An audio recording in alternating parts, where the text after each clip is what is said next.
Important topics, important discussions. We bring in one of our regulars here, Paul Rieckhoff, with me in studio, the host of the Independent Americans podcast, founder of American Veterans for Ukraine. But we also have a new voice joining the program today. It's actually someone you might remember because we met him during our coverage of the D.C. plane collision, the former Black Hawk crew chief, Mark McEachran. But Mark also happens to be a founder and executive director of the New Federalist Alliance, and he has a podcast. He's the co-host of a podcast with a great name. I don't know where he came up with the name. It's called The Bearded Federalists Show. How about that? That's a great, that's a name for a podcast. All right, so you guys have both served our country honorably. We thank you both for your service, and Paul, it's always great to have you on.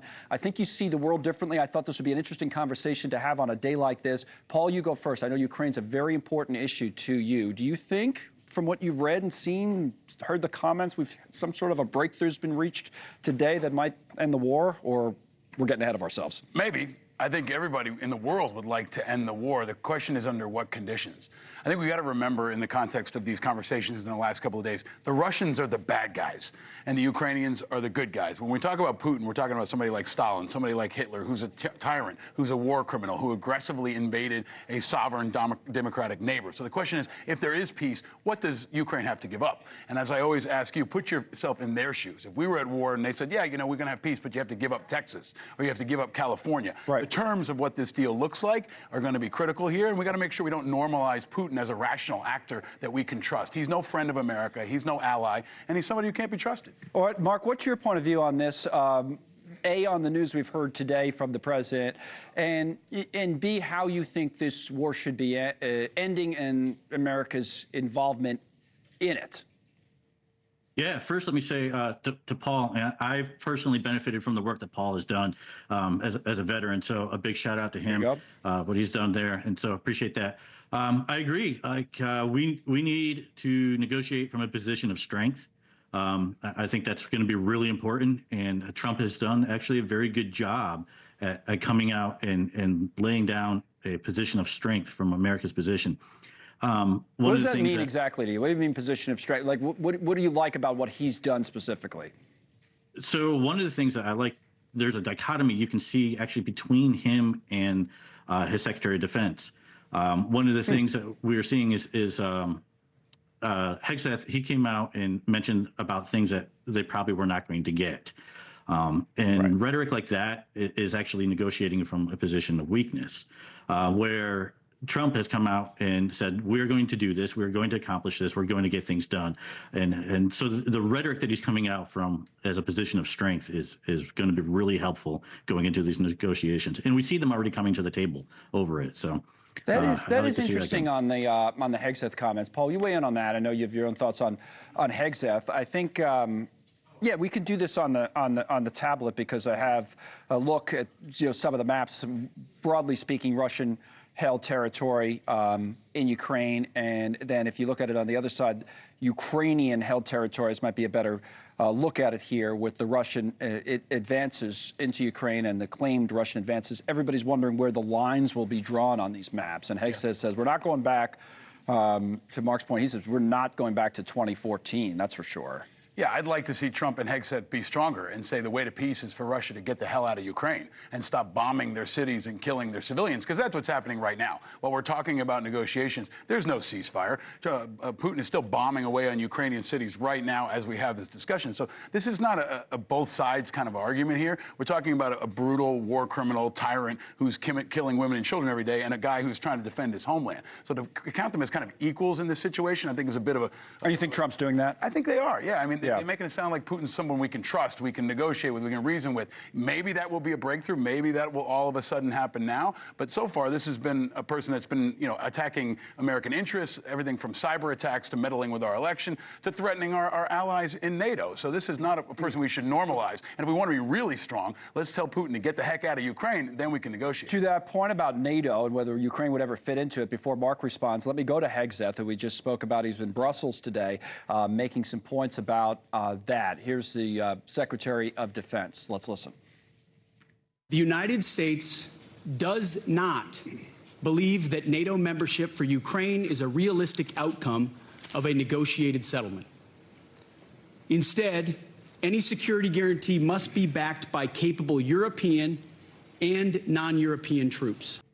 Okay, Mark, I'll go to you on that. And a place apparently not there for NATO, for Ukraine and NATO. Your view on it?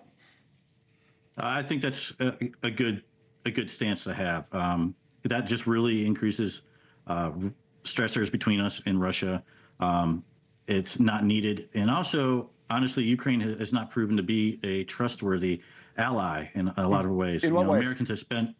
Americans have spent billions, hundreds of billions of dollars there, and a lot of our resources have not gone to the actual war effort. They've gone to enriching pockets over there.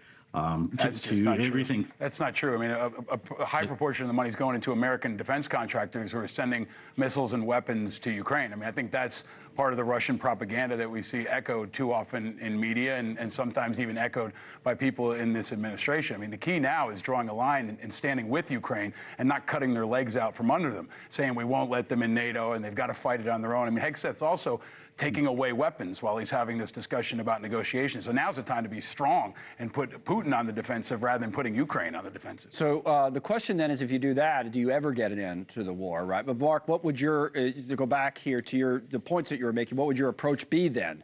Because Paul was saying you can't treat them as equals, right? You can't assume that, you know, Putin, Zelensky, Ukraine, and Russia are the same. Well, how would you handle it? Two things would be true? Yeah, two things can be true at the same time. Okay. We know for a fact that funds have gone to erroneous places that we don't want them to. That's not been helpful to the war effort. However, that doesn't negate the fact that it's been going to where we need it. Now, as far as resolving the issue, I think what Trump is doing as far as reaching out and saying, hey, we need something in return.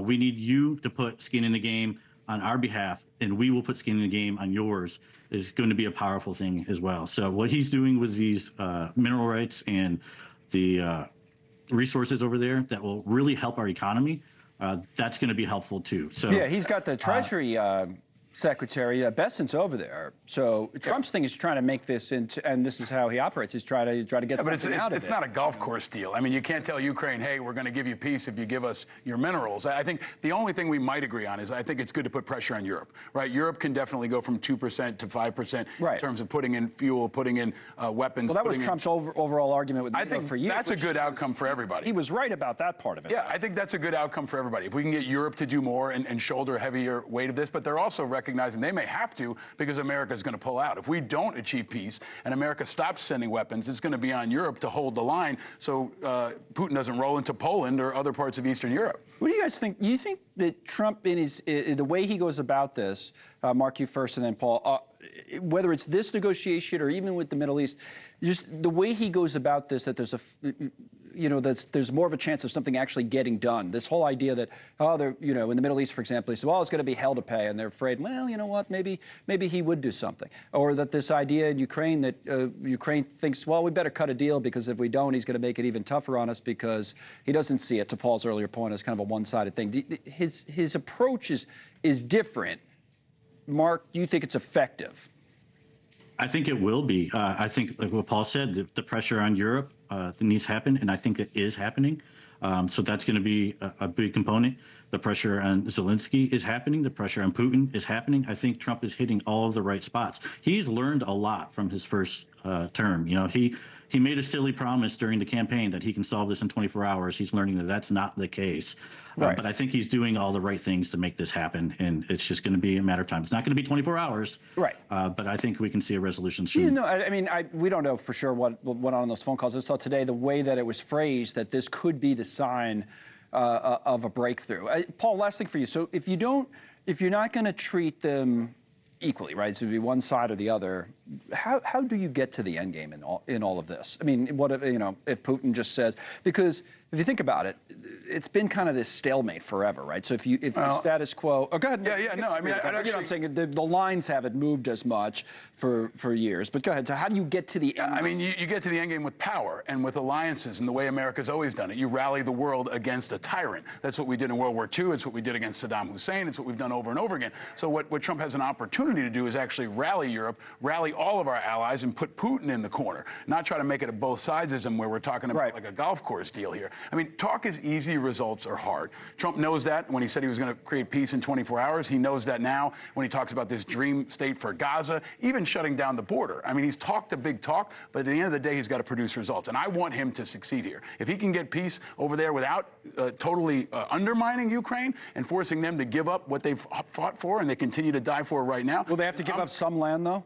I don't know if they have to. I mean, is that a condition? I don't know. I'm asking. I wouldn't accept it if I was Ukrainian. And here's the other part. Ukraine gets a vote, right? The Ukrainian people get a vote. And we're going to find out in the next couple of days how they feel about giving up a part of their sovereignty in order to achieve a peace deal. But it starts with one thing. Tell Putin to stop blowing up cities. That can start right now. Sure. Then we can come to the table and have a negotiation. Okay, so make that the final point to you as well, Mark. Does Zelensky have to give up land to get a deal at the end of the day? He may have to. Putin's not going to back out of this quietly. We do have to put a lot of pressure on him, too, and I don't think they should. I think that's their land. That's their property. They should fight for it. I'm going to put a couple of podcasts on the list now. The Bearded Federalists and I already have the Independent Americans, right? It is the Bearded Federalists, right? Is that it, Mark? Is that the right title? Yeah, you nailed it perfectly. Man. Yeah, thanks for coming on, man. We'll have you back. It's a thoughtful conversation on a lot of stuff. You too, Paul. The bald and the bearded. How about that? Come on. All right.